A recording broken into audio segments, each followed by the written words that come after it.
You know that the Halifax market, in terms of the stats, in terms of the numbers, in terms of the sales, in terms of everything, has been changing a lot. Well, this month is no different, so let's find out what's changed.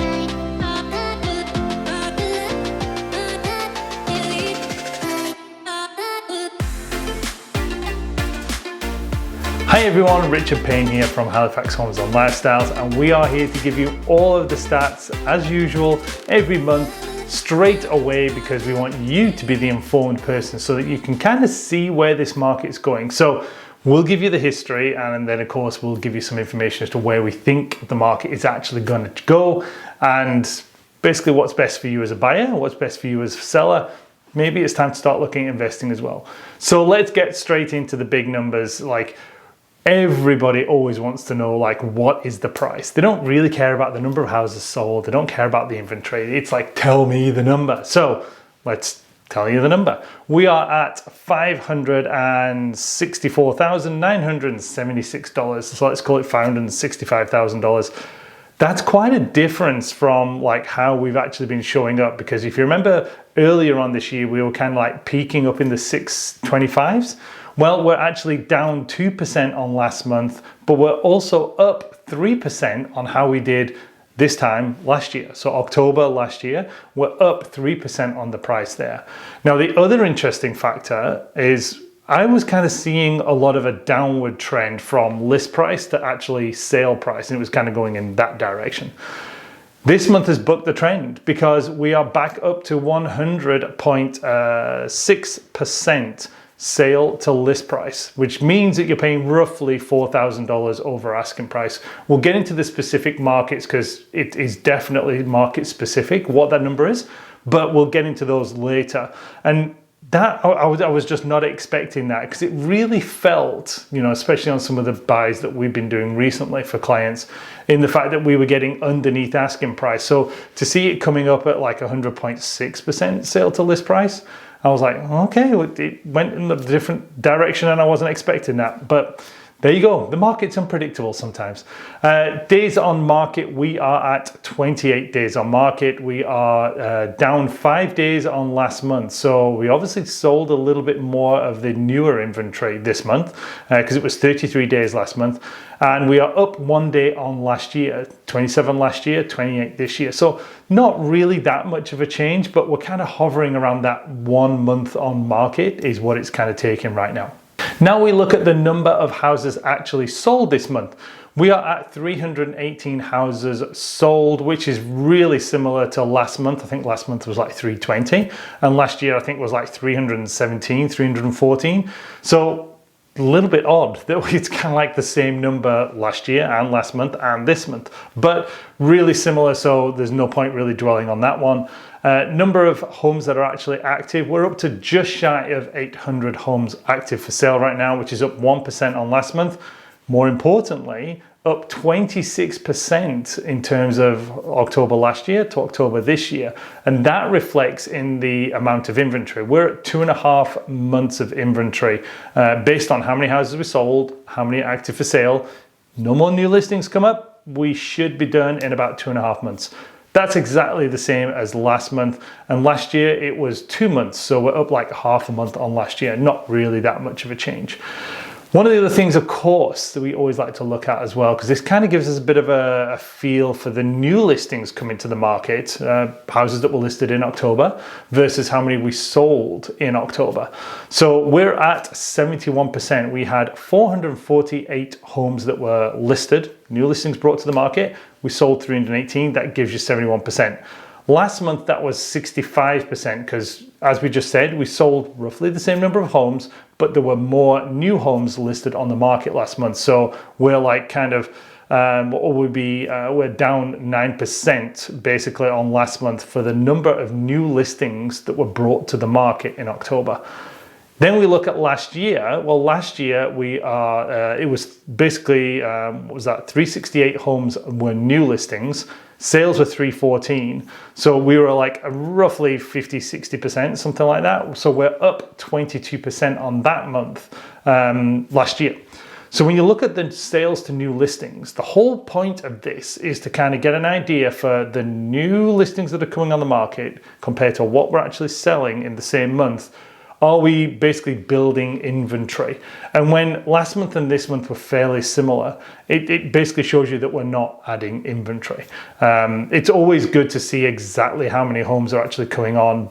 The key thing there is listed 448 new homes this month, but last year that was only 368. So that's when we are, like you can see that basically we are so many more active homes available for sale this year than last year. Now, it's snowing outside today because today is the 1st of November, and you can definitely tell that the number of new listings coming to the market is slowing down. So everyone's kind of getting ready for like, oh, I don't want to put my house up for sale because it's kind of getting towards winter and December and Christmas. I'll just wait to the new year. So from a buyer point of view, I am fully expecting quite a lot of listings to be now pausing from November and December and waiting until probably like the end of January into February into March. And that will go back to our traditional kind of spring bump that we usually get here in Halifax. And as far as I can see, that's what's going on. What that means for sellers is you might not want to wait for all the competition that could be coming in the first quarter of next year, 2024. And you might think, well, do you know what? So long as you have a plan and it's fairly early in the month of November, you know, depending on Christmas and things like this, closing dates are always negotiable. You might want to look at like, okay, shall we actually steal a bit of a mark and jump now and actually get our house up for sale? You can easily say the closing you want to be in January, but at least if you did it now, there's going to be so much less competition than if you waited until probably like January, February, March next year. And that's just the traditional market. That's what everybody thinks is, oh, November and December are really quiet. Well, not necessarily. December last year was a pretty busy month. We'll look at the stats and go into that, but it was a busy month last year. So from a buying point of view, there may be more listings coming in the next quarter. We don't know what's going to happen to the interest rates though, so that's something to watch and try and figure out. Seller point of view, maybe just get ahead of the market and actually get your property up for sale now. Just pick the closing date in January, unless you want to have a closing date just before Christmas. Yeah, not highly recommended, but depends on the weather. Sometimes it's easy and you got to have somewhere to go as well. So that's basically all of the stats that we're actually looking at. There wasn't that much this time when I looked at the original listing price compared to the listing price that it became conditional at. There was only about $4,000 difference. Now, that has been a lot more than that in previous months in terms of you have to do numerous price reductions, price corrections, call them what you want.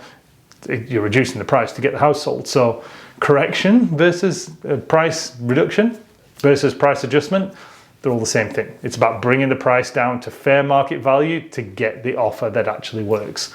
Well, it wasn't that much this month compared to the previous month. Last month, it was definitely a good like $15,000, $30,000 of price reductions. This month, it's only about $4,000. So people are obviously getting a little bit more accurate with their pricing and being maybe hanging on a little bit longer to actually get the property sold. So that's the basic headlines of everything. Now let's go top markets. Interesting, top market this time, we're back to Sackville. Sackville had 33 sales, there's 21 active, 0.6 months.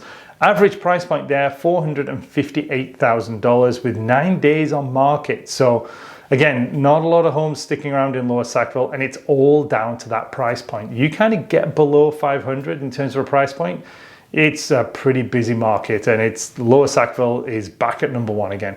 Good to see it up there. Number 2, still East Hants, Colchester County, Elmsdale, Enfield, Lance. They're sitting at an average price point there at $418,000. 98.7% sale to list price, so definitely getting price reductions. 50 days on market. Pretty sure it was higher than that last month, but 50 days on market, that's a long time to have your house up for sale. 27 homes active, 108 that are active for sale, 27 sold, sorry, which gives us 4 months of inventory, one of the highest numbers actually in the whole of HRM right now. And then number 3, back into Bedford. So interesting that Timberley, Upper Tantallon, that's usually in the top 3, not this month at all. It was pretty quiet down in that area for a change. So Bedford had 25 homes sold. There are 67 available, which gives them just short of 3 months of inventory. Price point there, $690,000 with a average list price there of $696, if I can read it rightly, so 99.1%, and 77 days on market. That's absolutely down to new listings coming on the market for new construction that are either not readily available to actually sell, so you can't move in them right now, but also Bedford is definitely calming down quite a bit on those house prices. There's been some new construction in particularly Brookline Estates, the latest phase of Parks of Bedford West, where one builder shaved a good like $20,000 off their new construction prices because they're just not necessarily seeing the demand there that they were probably expecting for the rest of this year, because Brookline Estates has been absolutely crazy hot in terms of like selling everything possible. Now it's calming down a little bit. So I think the builders there are maybe finding that properties are not shifting quite as much as they want. But also I think, from where we're building next, there's an area called Park of Lake Charles that's going to start coming on stream pretty soon. And I think a lot of the builders are starting to see that as the new Parks of Bedford West. It's called Parks of Lake Charles. We'll put a link in the description. And that's in Dartmouth. And yeah, we'll have some information blog-wise that we're going to put up about what's going on there, because that's going to be a huge development. And it's only just, if you know where Shoeby Park is in Dartmouth, which is, let's say, 10 minutes drive to downtown Dartmouth, basically like right in the core of Creighton Park and Octoloni. About 10 minutes from there, just one road all the way down. It's going to be really interesting to watch that one, because that is definitely going to become a pretty hot market. And I would expect, if you're thinking where's the next Parks of Bedford West, Parks of Lake Charles. Just look at the name, they know what they're doing. So those are all the stats, all the details and everything we've got. Any advice, any questions you want, just click on one of the links below and we'll have a conversation and we'll give you all the information you could.